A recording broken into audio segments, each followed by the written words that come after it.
ನಮಸ್ತೆ ಸ್ಟೂಡೆಂಟ್ಸು. ನಾನು ನಿಖಿಲೇಶ್ ಆ್ಯಂಟಿ clock coaching ಅಕಾಡೆಮಿಯಿಂದ ಎಲ್ಲರಿಗೂ ಆ್ಯಂಟಿ ಕ್ಲಾಕ್ ಕೋಚಿಂಗ್ ಅಕಾಡೆಮಿಗೆ ಸ್ವಾಗತ ಸುಸ್ವಾಗತ. ಸ್ಟೂಡೆಂಟ್ಸು, ಈ ಒಂದು ವಿಡಿಯೋದಲ್ಲಿ ನಾನು ನಿಮಗೆ ಕಂಪ್ಯೂಟರ್ ಸೈನ್ಸ್ನ ಇಂಪಾರ್ಟೆಂಟ್ ಕ್ವಶನ್ಸ್ನ PDF ಅನ್ನು ಶೇರ್ ಮಾಡ್ತಾ ಇದ್ದೇನೆ. ಸೊ ಇದರ PDF ಬಂದುಬಿಟ್ಟು ನಮ್ಮ ಗ್ರೂಪಲ್ಲಿ ವಾಟ್ಸಪ್ ಗ್ರೂಪಲ್ಲಿ ನಾನು ಇದನ್ನು ಶೇರ್ ಮಾಡ್ತಾ ಇದ್ದೇನೆ. ಇದಿಷ್ಟು ಕ್ವಶನ್ಸ್ಗಳನ್ನು ಫಸ್ಟ್ ಮಾಡಿ, ಅದಾದ ನಂತರ ಡಿಸ್ಟ್ರಿಕ್ಟ್ ಕ್ವಶನ್ ಪೇಪರ್ನ ನೋಡಿ. ಡಿಸ್ಟ್ರಿಕ್ಟ್ ಕ್ವಶನ್ ಪೇಪರ್ನು ಕೂಡ ನಾನು ಗ್ರೂಪಲ್ಲಿ ಶೇರ್ ಮಾಡ್ತೇನೆ. ದೆನ್ ಇದು ಬಿಟ್ಟು ನಿಮ್ಮ ಮಾಡಲ್ ಕ್ವಶನ್ ಪೇಪರ್ಸಲ್ಲಿ ಏನು ಕ್ವಶನ್ ಕೇಳಿದ್ದಾರೆ ಅದನ್ನು ಕೂಡ ನೋಡ್ಕೊಳ್ಳಿ. This much is more than enough, because ನಿಮ್ಮದು ಡಿಸ್ಟ್ರಿಕ್ಟ್ ಪೇಪರಲ್ಲಿ ಆಲ್ಮೋಸ್ಟ್ ಎಲ್ಲದು ಕೂಡ ಕವರ್ ಆಗುತ್ತೆ. ಸೊ ಈ PDF ಅಲ್ಲಿ ವಿತ್ ಆನ್ಸರ್ ಇದೆ ಸ್ಟೂಡೆಂಟ್ಸು. ಅದರಲ್ಲೂ ಕೂಡ ಸ್ಟೂಡೆಂಟ್ಸು ನಾನು ಆಲ್ರೆಡಿ ನಿಮ್ಗೆ ಹೇಳಿದ್ದೇನೆ, ಅರೌಂಡ್ ಒಂದು 10 ಚಾಪ್ಟರ್ಸ್, ಟೋಟಲ್ ಇರೋದು 16 chapters. So out of 16 plus ಇದೆ. ಸೊ ನೀವು ಅದರಲ್ಲಿ 10 ಚಾಪ್ಟರ್ಸನ್ನು ನೀವು ಬೇಸಿಕ್ಕಾಗಿ ತೊಗೊಂಡ್ರೆ, like Boolean algebra, logic gates, data structures, then function overloading, constructors and destructors, pointers, data file handling, database concepts, SQL commands, networking concepts. ಈ 10 ಚಾಪ್ಟರ್ಸನ್ನು ಓದಿದರೆ ನಿಮಗೆ ಔಟ್ ಆಫ್ ಔಟ್ ಬರುತ್ತೆ. ಆ್ಯಂಡ್ ನಿಮಗೆ ಮಲ್ಟಿಪಲ್ ಚಾಯ್ಸ್ ಕ್ವಶನ್ಸ್ ಮತ್ತು fill in the blanks cover ಆಗಬೇಕಂದ್ರೆ anyway fill in the blanks only database ಕಾನ್ಸೆಪ್ಟಿಂದ ಕೇಳಿದ್ದಾರೆ. 5 fill in the blanks only from database concepts. ಅದು ಬಿಟ್ಟು ನಿಮಗೆ ಎಲ್ಲ ಮಲ್ಟಿಪಲ್ ಚಾಯ್ಸ್ ಕ್ವಶನ್ಸ್ಗಳು ಕವರ್ ಆಗಬೇಕಂತ ಹೇಳಿದರೆ ಉಳಿದಿರೋ ಚಾಪ್ಟರ್ಗಳಿಂದ ಮಲ್ಟಿಪಲ್ ಚಾಯ್ಸ್ ಕ್ವಶನ್ಸನ್ನು ಓದ್ಕೊಳ್ಳಿ ಸಾಕು. ಓಕೆ, ಸೊ ಈ 10 ಚಾಪ್ಟರ್ಸ್ಗಳನ್ನು ಪರ್ಫೆಕ್ಟಾಗಿ ಓದಿ, ಅದಕ್ಕೆ ಬ್ಯಾಕಪ್ ಆಗಿ ಇನ್ನೊಂದು ಯಾವುದಾದ್ರೂ ಒಂದು ಚಾಪ್ಟರ್ ಓದಿದರೆ ಸಾಕು, ಮೋರ್ ದ್ಯಾನ್ ಇನಫ್. ಅದು ಬಿಟ್ಟು ಉಳಿದಿರೋ ಚಾಪ್ಟರಲ್ಲಿ ಜಸ್ಟ್ MCQs ಅದನ್ನು ಮಾಡಿದರೆ ನಿಮಗೆ you will get out of out. Easily you can score 70 out of 70 students. Okay, so ಇದಿಷ್ಟು ಚಾಪ್ಟರ್ಗಳನ್ನು ಮೇಯ್ನಾಗಿ ಓದ್ಕೊಳ್ಳಿ. ಇದು ಬಂದುಬಿಟ್ಟು ಬೇರೆ ರಿಸೋರ್ಸಿಂದ ತೆಗೆದಿದ್ದು ನಾನು. ಸೊ ಬಟ್ ನಾನು ಇದನ್ನು ಈ PDF ಅನ್ನು ನೋಡಿದಾಗ ಆ್ಯಂಡ್ ಚಾಪ್ಟರ್ ವೈಸ್ ಈ ಕ್ವಶನ್ ಪೇಪರ್ನ ನೋಡಿದಾಗ, ನಾನು ಡಿಸ್ಟ್ರಿಕ್ಟ್ ಪೇಪರ್ನ ಮತ್ತು ಮಾಡಲ್ ಕ್ವಶನ್ ಪೇಪರ್ನ ನೋಡಿದಾಗ ಕ್ವಶನ್ಸ್ಗಳು ಆಲ್ಮೋಸ್ಟ್ ಅಲ್ಲಿರೋ ಕ್ವಶನ್ಸು ಇಲ್ಲಿರೋ ಕ್ವಶನ್ಸು ಸೇಮ್ ಆಗಿತ್ತು. ಸೊ ವಿತ್ ಆನ್ಸರ್ಸ್ ಇರಲಿಕ್ಕೆ ಹೋಗಿ ಈ PDF ಅನ್ನು ನಾನು ರೆಫರ್ ಮಾಡ್ತಾ ಇದ್ದೇನೆ. ಈ PDF ಅನ್ನು ಫಸ್ಟ್ ಕಂಪ್ಲೀಟ್ ಮಾಡ್ಕೊಳ್ಳಿ. ಇದರಲ್ಲಿ ಏನಾದರೂ ಮಿಸ್ಟೇಕ್ಸ್ ಇದೆ ನೋಡ್ಕೊಳ್ಳಿ ಸ್ಟೂಡೆಂಟ್ಸು. PDF ಅಲ್ಲಿ ಕೆಲವೊಂದು ಟೈಮ್ ಮಿಸ್ಟೇಕ್ಸ್ಗಳಿರುತ್ತೆ, ಸಣ್ಣ ಪುಟ್ಟ ಮಿಸ್ಟೇಕ್ಸ್ಗಳು. ನಿಮ್ಮದು ನೋಟ್ಸನ್ನು ಕೂಡ ತೆಗೆದಿಟ್ಕೊಳ್ಳಿ.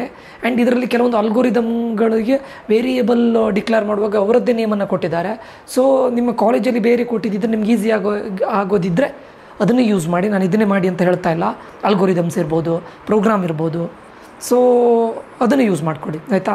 ಸೊ ಮತ್ತು ಇದರಲ್ಲಿ ಎಲ್ಲ ಚಾಪ್ಟರ್ದು ಇಂಪಾರ್ಟೆಂಟ್ ಕ್ವಶನ್ ಎಷ್ಟು ಮಾರ್ಕ್ ಇದ್ದಿದೆ ಎಲ್ಲದನ್ನು ಕೊಟ್ಟಿದ್ದಾರೆ. ಓಕೆ, 1 ಮಾರ್ಕಿಗೆ ಓನ್ಲಿ ಇದಿಷ್ಟು ಸಾಕಾಗಲ್ಲ, ಸ್ವಲ್ಪ ಎಕ್ಸ್ಟ್ರಾನು ಮಾಡಿ. ನಿಮ್ಮ ಟೆಕ್ಸ್ಟ್ ಬುಕ್ಕಿಂದನೂ ಮಾಡಿ, ಮತ್ತು ನಿಮ್ಮದೇನು ಡಿಸ್ಟ್ರಿಕ್ಟ್ ಕ್ವಶನ್ ಪೇಪರಲ್ಲಿ ಏನು ಕೇಳಿದ್ದಾರೆ, ಯಾವ ಟಾಪಿಕ್ ಮೇಲೆ ಕ್ವಶನ್ ಕೇಳಿದ್ದಾರೆ ಅದನ್ನು ಸ್ವಲ್ಪ ನೋಡ್ಕೊಳ್ಳಿ. Fill in the blanks only from database ಕಾನ್ಸೆಪ್ಟಿಂದ ಆಗಿರ್ಲಿಕ್ಕೆ ಹೋಗಿ ವೆರಿ ಈಸಿ ಆಯಿತು ನಿಮಗೆ. ಫಿಲ್ ಇನ್ ದ ಬ್ಲ್ಯಾಂಕ್ಸಲ್ಲಿ 5 ಔಟ್ ಆಫ್ 5 ಈಸಿ ತೆಗಿಬೋದು, because it is from database ಅಲ್ವಾ. ಸೊ ಉಳಿದಿರೋದು ಮಾತ್ರ ನಿಮಗೆ ಬೇರೆ MCQ ಮಾತ್ರ ಬೇರೆ ಚಾಪ್ಟರಿಂದ ಇದೆ. ಸೊ MCQನ ಓದ್ಕೊಳ್ಳಿ from your textbook, district ಪೇಪರಿಂದ ನೋಡ್ಕೊಳ್ಳಿ, ಮಾಡಲ್ ಕ್ವಶನ್ ಪೇಪರಿಂದ ನೋಡ್ಕೊಳ್ಳಿ, ಪ್ಲಸ್ ಇದರಿಂದನೂ ನೋಡ್ಕೊಳ್ಳಿ, ಆಯಿತಾ. ಸೊ ಇದು ಇಂಪಾರ್ಟೆಂಟ್ ಆಗುತ್ತೆ. ಇದರ PDF ಅನ್ನು ನಾನು ಗ್ರೂಪಲ್ಲಿ ಶೇರ್ ಮಾಡ್ತೇನೆ, ನಮ್ಮ ವಾಟ್ಸಪ್ ಗ್ರೂಪಲ್ಲಿ. ಸೊ ಜಾಯ್ನ್ ಆಗದೇ ಇದ್ದವರು ಈ ವಿಡಿಯೋದು ಡಿಸ್ಕ್ರಿಪ್ಷನ್ ಬಾಕ್ಸಲ್ಲಿ ನಾನು ಲಿಂಕನ್ನು ಶೇರ್ ಮಾಡಿರ್ತೇನೆ, ಬೇಗ ಜಾಯ್ನ್ ಆಗಿ, ಆಯಿತಾ. ಸೊ ಇದು ಕಂಪ್ಯೂಟರ್ ಸೈನ್ಸ್. ಇಲ್ಲಿಗೆ ಕಂಪ್ಯೂಟರ್ ಸೈನ್ಸ್ ಆದರೆ ನಿಮ್ಮದೇನು ಬೋರ್ಡ್ಸ್ ಇದೆ ನೋಡಿ, ಬೋರ್ಡ್ಸಿಗೆ ರಿಲೇಟೆಡ್ ವೀಡಿಯೋಸನ್ನು ನಾನು ಇಲ್ಲಿಗೆ ಎಂಡ್ ಮಾಡ್ತಾ ಇದ್ದೇನೆ.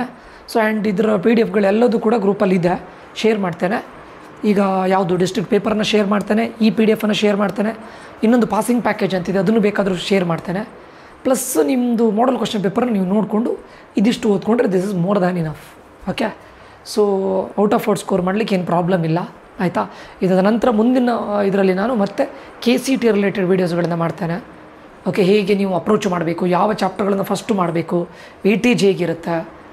ಓಕೆ, ಅಂದರೆ 60 ಔಟ್ ಆಫ್ 60 ತೆಗಿಲಿಕ್ಕೆ ಆಗೋದಿಲ್ಲ. ಸೊ ಅದರ ಹತ್ತಿರ ಹೋಗ್ಲಿಕ್ಕೆ ಏನು ಮಾಡಬೇಕು ಅದೆಲ್ಲದನ್ನು ಮುಂದಿನ ವಿಡಿಯೋದಲ್ಲಿ ಮತ್ತೆ ನಾನು ಅಪ್ಲೋಡ್ ಮಾಡ್ತೇನೆ. ಇಲ್ಲಿಗೆ ನಮ್ಮದು ಬೋರ್ಡ್ ರಿಲೇಟೆಡ್ ವೀಡಿಯೋಸನ್ನು ಎಂಡ್ ಮಾಡ್ತೇನೆ. ನೋಡೋಣ ಸೆಕೆಂಡ್ ಬೋರ್ಡಿಗೆ ಆದರೆ ಇನ್ ಕೇಸ್ ನಾನು KCTಯಲ್ಲಿ ಬ್ಯುಸಿ ಆಗಿದ್ದರೆ ಅಥವಾ ನಾವು ಕೌನ್ಸಿಲಿಂಗ್ ಇದರಲ್ಲಿ ಬ್ಯುಸಿ ಆಗಿದ್ದರೆ ಕಷ್ಟ ಆಗುತ್ತೆ.